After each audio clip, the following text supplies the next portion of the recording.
Good morning. Please join me in standing for the Pledge of Allegiance. I pledge allegiance to the flag of the United States of America and to the republic for which it stands, one nation, under God, indivisible, with liberty and justice for all. And here's Charlie with the announcements. Good morning, everyone. I hope everybody had a good snow day yesterday. Today's Thursday, December 11th, and it is a green day. Attention student gov reps, we will meet right after school in Fuller Basement. Please make sure you have completed the questions you were sent before the meeting. See Mr. Ryan or me with any questions or concerns. Today is the last day to order candy grams in the dining hall. Grams only cost $2 and deliver at least 3, no 4, maybe 5, yes 6, or even $7 worth of cheer. A holiday bargain that makes everyone smile. Get yours today while supplies last. Attention international students. Anyone interested in taking the January 17th TOEFL must register with Mrs. McCaffrey in Colby 106 by noon tomorrow. A recruiter from the Army National Guard will be on campus today at 9 in Colby 101 conference room. Be sure to check in with your teacher before attending. See Mrs. LeBounty with any questions. Happy belated birthday to Lila Buxton and Ariana Santi, who celebrate their birthdays yesterday. Happy birthday today to Susie Q, Briley White, and Genevieve Kehoe. Happy birthday, everyone. And then today for sports, we have JV and varsity girls basketball scrimmage, home versus Oxbow at 5:30 and 7. That's it. Have a good Thursday.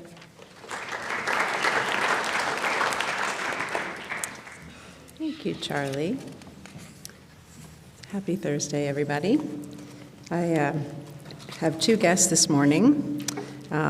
We have a sustainability spotlight, and then we have two more, the final two contestants in Poetry Out Loud. But I wanted to welcome folks back after yesterday's snow day. I hope you enjoyed that moment in the morning when you heard about it, and then those moments when you decided whether or not to go back to sleep.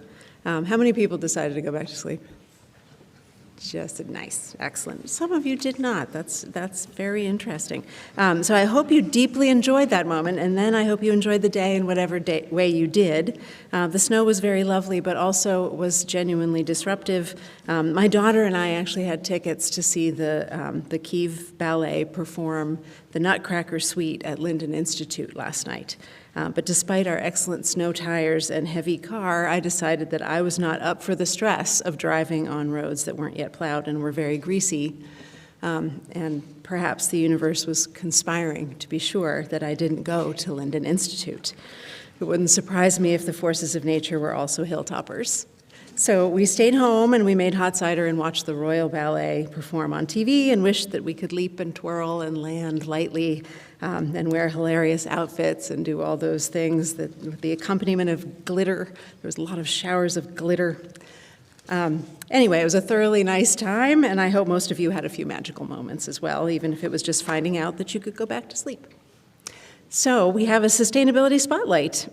So please welcome members of the, please welcome Rain from the Sustainability Council. Come on up. Hello. Very last minute, Marcus was going to present but couldn't be here, so bear with me. I'm going to be talking about sweet potatoes, which is this month's harvest of the month. Let me find my script. Here we go.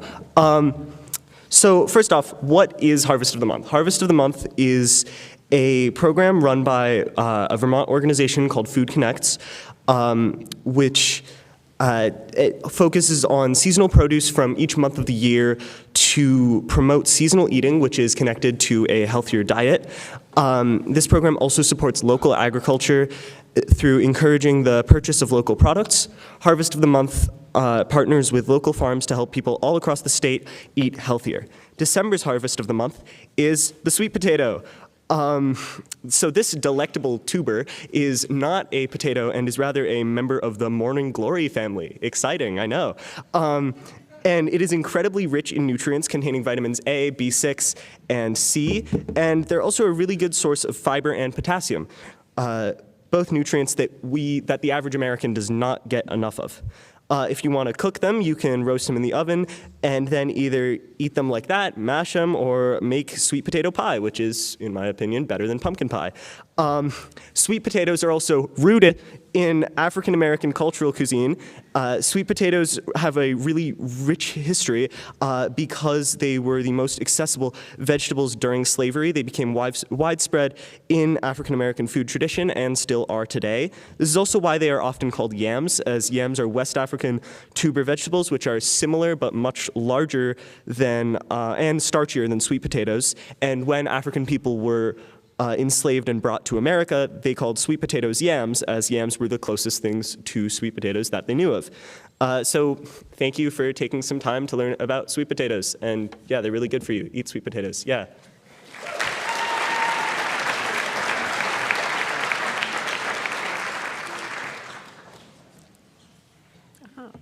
Roast them. All right. Thank you very much, Rain. Thanks for that sweet potato rhapsody. That was great. So I'm so pleased that we have two of our four contestants for Poetry Out Loud with us here today. And before we hear from them, I just want to take a moment to appreciate what they're about to do. When you memorize a poem and you recite it, you give it your voice, and it gives you its voice. And the voice that results is something that's neither yours nor its, but some combination of the two that is a new thing. Our Poetry Out Loud contestants will tell you, too, that once you've memorized a poem, it stays with you for life. It's available to your mind in a way that only poems that are memorized can be. It's something that used to be a really common part of education. How many folks are memorizing poems in class? Anyone? Oh, a few of you. Excellent. And they're like this. Yes, good. There are definitely adults here who could recite The Road Not Taken, yes, or The Midnight Ride of Paul Revere, probably because we live in New England. Monday's Hilltones rendition of Stopping by Woods on a Snowy Evening probably brought back some memories of recitation for some of us. The idea behind memorizing poems is that if you furnish your mind with beautiful things, beautiful true things, language that's interesting and unusual, you're more likely to think about truth and beauty and just think generally about the strangeness of the world, which seems like a good thing to do. Also, it's very difficult. Memorizing poems is very difficult, so please recognize the feat that you're seeing with these brave contestants in Poetry Out Loud. So first, we're going to hear from Donley Johnson and then Hannah Langyel. Donley.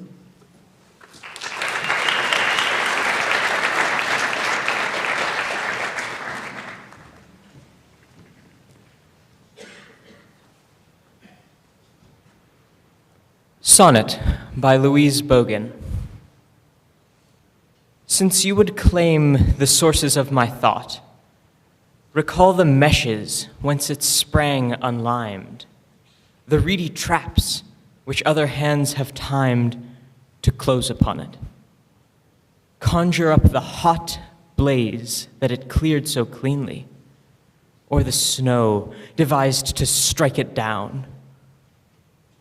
It will be free. Whatever nets draw in to prison me, at length your eyes must turn to watch it go. My mouth, perhaps, may learn one thing too well.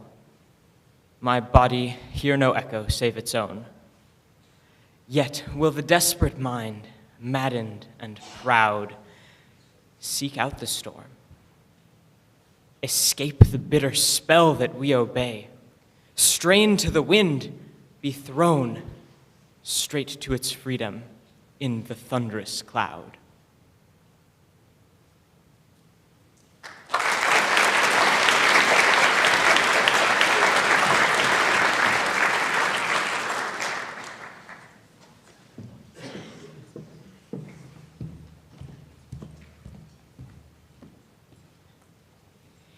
Interlude by Amy Lowell.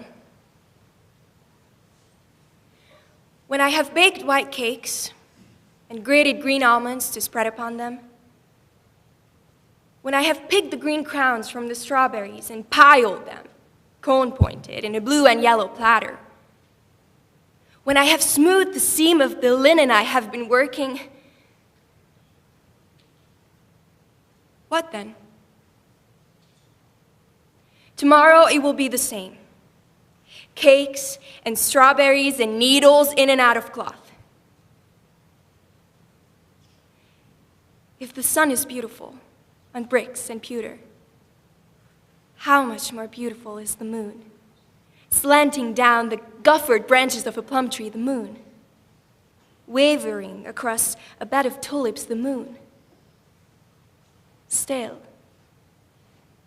upon your face, you shine, beloved, you and the moon. But which is the reflection? The clock is striking 11. I think when we have shut and barred the door, the night will be dark outside.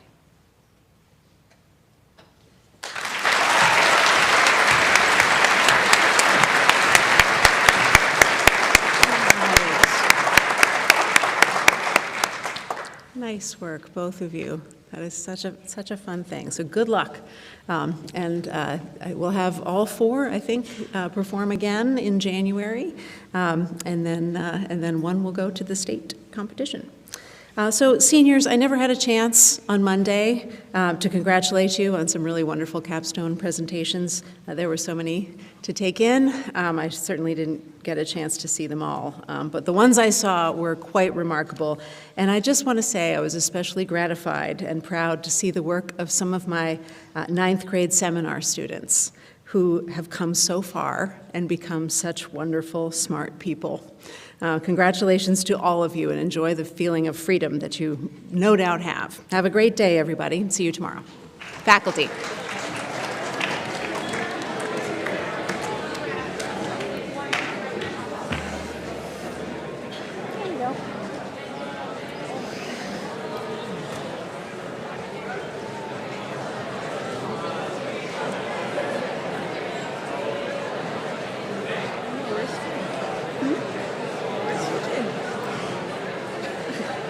People sick, maybe?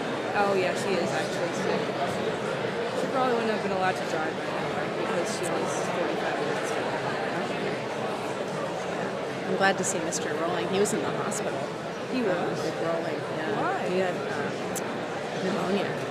And so he went to, he just kind of didn't deal with it for a few days and then ended up in the ER. So I'm glad he's back. He's so jolly. He is so great. He, just has such a good vibe. All right.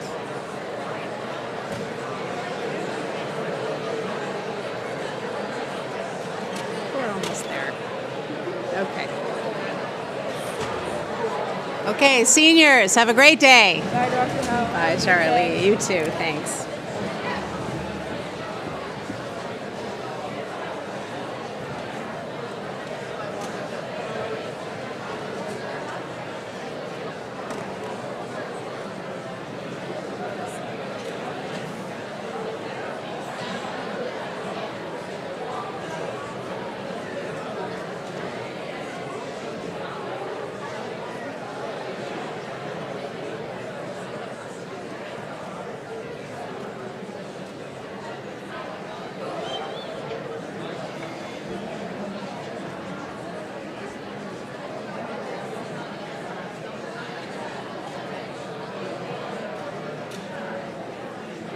Okay, juniors, have a great day. See you tomorrow.